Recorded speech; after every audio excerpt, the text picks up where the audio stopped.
Hello বন্ধুরা, আপনারা দেখছেন আমার চ্যানেল পিঙ্কিস ফ্যাশন। আজ আমি তোমাদেরকে আমার শাশুড়ি মায়ের নিজের হাতে বানানো ইলিশ ভাপার রেসিপি দেখাতে চলেছি। দেখো, শ্বশুরমশাই সকালে বাজারে গিয়ে দুটো বড় সাইজের ইলিশ মাছ নিয়ে এসেছে, আর আমার শাশুড়ি মা মাছ দুটোকে কাটতে বসে গেছে।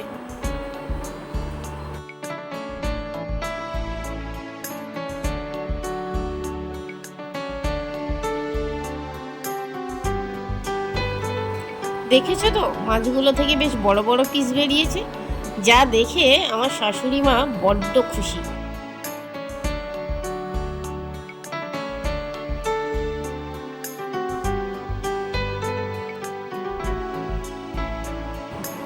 যাক, অবশেষে মাছ কাটা শেষ হলো।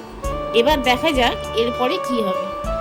রান্নাটা করার জন্য নিয়েছে সর্ষের তেল, সর্ষে বাটা, নারকেল বাটা,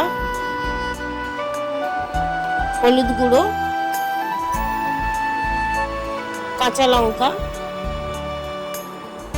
আর নুন। একটা বড় পাত্রের মধ্যে মাছগুলোকে নিয়ে নিয়েছে। এবার এর মধ্যে কাঁচা লঙ্কা আর সামান্য একটু হলুদ গুঁড়ো দিয়ে দিল।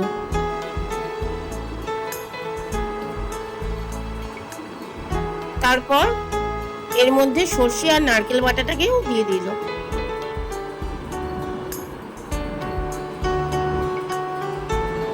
স্বাদ মতো একটু নুন,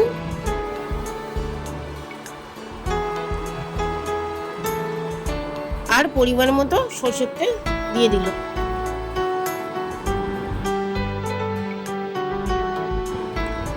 এবার মাছগুলোকে ভালো করে মশলার সাথে মাখিয়ে নিল।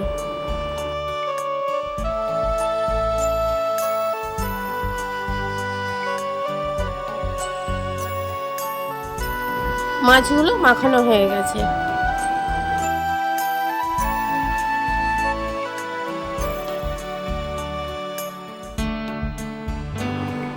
এবার একটা কড়াইতে জল নিয়ে ওপর থেকে মাছ মাখানো গামলাটা বসিয়ে দিলাম। এবার ওপর থেকে একটা ঢাকনা চাপিয়ে একটা ভারী কিছু চাপিয়ে দিলাম। এইভাবে মিনিট 10 হতে দেব।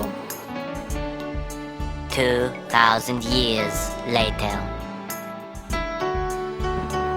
10 মিনিট পর ঢাকনাটা সরিয়ে একটা কাঁটা চামচ দিয়ে দেখে নেব মাছটা হয়ে গেছে কিনা। দেখো, রান্নাটা হয়ে গেছে। এবার নামিয়ে নেব। রেডি হয়ে গেছে ইলিশ ভাপা। তোমরা বানিও আর কমেন্ট করে জানিও।